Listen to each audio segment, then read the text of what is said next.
આઈટીમાં જેમ તમે વાત કરી એક મિક્સ સેન્ટિમેન્ટ આ ત્રણેય જ કંપનીમાં બની રહ્યું છે. ટેક મહિન્દ્રાના જે રિઝલ્ટ છે એ ઘણા સારા લાગી રહ્યા છે અને જે ડીલ વિન્સ છે એમાં બી એક સારું એક્સપાન્શન એમાં થઈ રહ્યું છે. HCL ટેકમાં બી ડીલ્સ ઘણી બધી થઈ રહી છે. કાલે જ આપણે જોયું કે ગાર્ડિયન સાથે એમની એક 7 યર ડીલ સાઇન થઈ છે.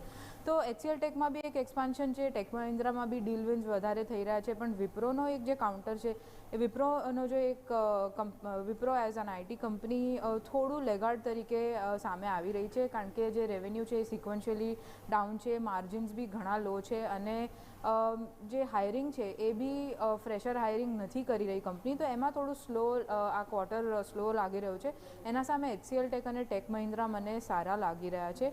ઓવરઓલ મને લાગે છે કે આઈટી સેક્ટરમાં એક સ્ટોક સ્પેસિફિક વ્યૂ બની રહ્યો છે, એસ્પેશિયલી આ ત્રણ કાઉન્ટરની વાત કરીએ તો આઈટી સ્પેસમાં મને લાગે છે જો ઇન્વેસ્ટમેન્ટ કરવું હોય અને medium two long term Outlook સાથે જ કરવું જોઈએ.